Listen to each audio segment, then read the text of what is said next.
दोस्तों नमस्कार। मनाली में आज हमारा तीसरा दिन है और सुबह उठते ही हम बाहर देखते हैं कि बर्फबारी हो रही है। बहुत सारे लोग तरस जाते हैं इस मोमेंट को, इस नज़ारे को देखने के लिए। तो आप देखिए बर्फ़ पड़ती कैसे है, बर्फबारी होती कैसे है।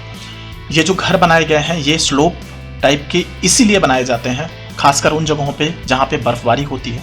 आप सब जगह देखेंगे प्रॉपर फ्लैट सरफेस कम मिलेगा, ऐसा नहीं है नहीं मिलेगा, लेकिन कम मिलेगा।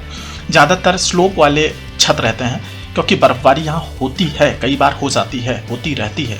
तो हम लकी थे कि हमारा आखिरी दिन जब हमें वहाँ से निकलना था तभी बर्फबारी हो गई और हम अपने टेरेस से, अपने होटल के सामने से बहुत देर तक एंजॉय किए। फिर हमें वहाँ से निकलना था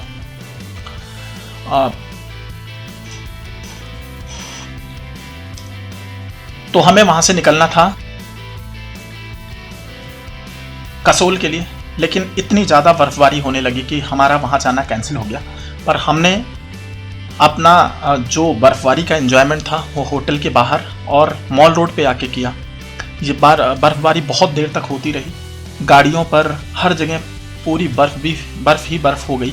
और हमने, आप जहाँ पे भी देख लीजिए, या कुर्सी जो बैठने वाली है उस पर देख लीजिए, या कहीं पे भी देख लीजिए, पूरी बर्फबारी ही बर्फ़ है।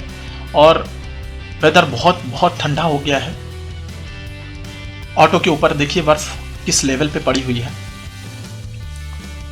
ये बिल्कुल जो प्लेन से गए हुए लोग हैं, जो समतली ज़मीनों से गए हुए लोग हैं, उनके लिए ये अलग एक्सपीरियंस होगा।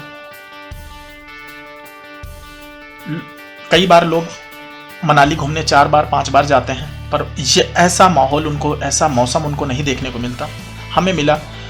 हमने फिर उस दिन बहुत देर तक बर्फबारी होती रही, लगभग 12 से 1 बजे तक। हमने जो बस, फिर वहाँ पे आप इंस्टेंट बस ले सकते हैं और मिल जाती है। हमने फिर 2:30 बजे की बस ली और वो दिल्ली तक लाती है, नेक्स्ट डे सुबह पहुँच जाती है। तो हमने बस ले लिया उसी टाइम पे। और रास्ते का नज़ारा, पूरे रास्ते में सेम नज़ारा था, बर्फबारी हो ही रही थी, हल्की हल्की बारिश हो रही थी, मोस्टली बर्फबारी ही थी। पेड़ देखिए, पेड़ों पे बर्फ़ पड़ी हुई है, किनारे पर बर्फ़ पड़ी हुई है। तो ये यूनिक व्यू पहले हमने वहाँ पे एंजॉय किया, मनाली पे मॉल रोड पे बैठ के। और अब हम रास्ते में जा रहे हैं और यहाँ पे भी मौसम को एंजॉय करते हुए जा रहे हैं। ये सच में रोमांचित कर देने वाला मौसम हो गया था हमारे लिए।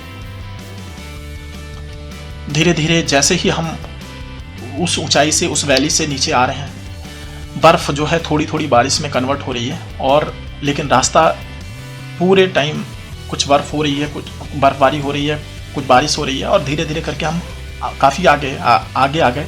अब बर्फबारी तो बंद हो गई, लेकिन अभी भी नज़ारा, जो घाटी का नज़ारा है, जो यहाँ पे रास्तों का, कठिन रास्तों का दृश्य होता है, वो सच में अभी भी एंजॉय करने वाला है। मैं इन चीज़ों को मिस नहीं कर सकता, इन घाटियों को मिस नहीं कर सकता कि जहाँ पे अगर आपकी बस ज़रा सा हिल जाए तो फिर आप नीचे, बहुत नीचे घाटी में चले जाएंगे। तो वो सारे दृश्य देखते हुए, आंखों में कैद करते हुए, कैमरे में कैद करते हुए हम आ रहे हैं। हमारे लिए ये सच में बहुत एंजॉयबल मोमेंट था। हमने उसको एंजॉय किया, रास्ते को एंजॉय किया। मैं तो कैमरे को हर समय ऑन रख रहा था, खुद से देख रहा था, क्योंकि इस तरीके की वैली में चलना सच में हमारे लिए डिफ़िकल्ट तो होता ही है, हमारे लिए नया भी होता है। कुछ लोग बाइक से जाते हैं वहाँ पे, लेकिन बाइक से जाना टफ होता है, और जाना भी है तो फिर पूरे दिन में जाना है। तो अलग अलग तरीके का रोमांस लोग लेते हैं। तो बस हमारी अब बीच रास्ते में है। हम अभी मनाली छोड़ चुके हैं, रास्ते में कुल्लू आएगा, फिर और बहुत सारी जगह से होते होते हम पहुँचेंगे चंडीगढ़। तो चंडीगढ़ रात में ही पहुँचेंगे, बिल्कुल रात में ही, रात हो गई है अब। और सुबह के 5 बजे के आसपास हम दिल्ली पहुंच जाएंगे, और वहां से फिर हमने ट्रेन ली और हम पहुंच जाएंगे मथुरा। तो इस तरीके से हमारा ये टूर जो अनप्लान्ड था, जिसको हमने बस बैठे बैठे प्लान कर लिया, और हमें दिमाग में आया कि दिल्ली से मनाली के लिए बस मिल सकती है और हमने ले लिया। तो हमें लगता है कि कई बार बहुत प्लानिंग करते करते हम वो चीज़ें नहीं कर पाते जो एकदम सडन में हम कर जाते हैं, और वही हमारे साथ हुआ था। अब सुविधाएं इतनी हो गई हैं, फैसिलिटीज़ इतनी हो गई हैं कि आपको बस इंस्टेंट मिल जाती है, होटल इंस्टेंट मिल जाते हैं, आप ऑनलाइन सारी चीज़ें खोज भी सकते हैं, डिपेंड आप पे करता है। कोई क्वेरी हो आपकी तो प्लीज़ कमेंट में ज़रूर लिखना।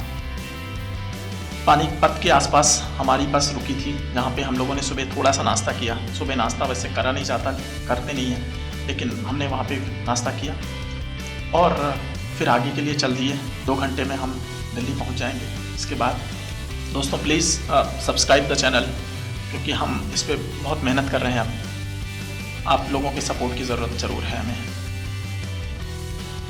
थैंक यू वेरी मच दोस्तों।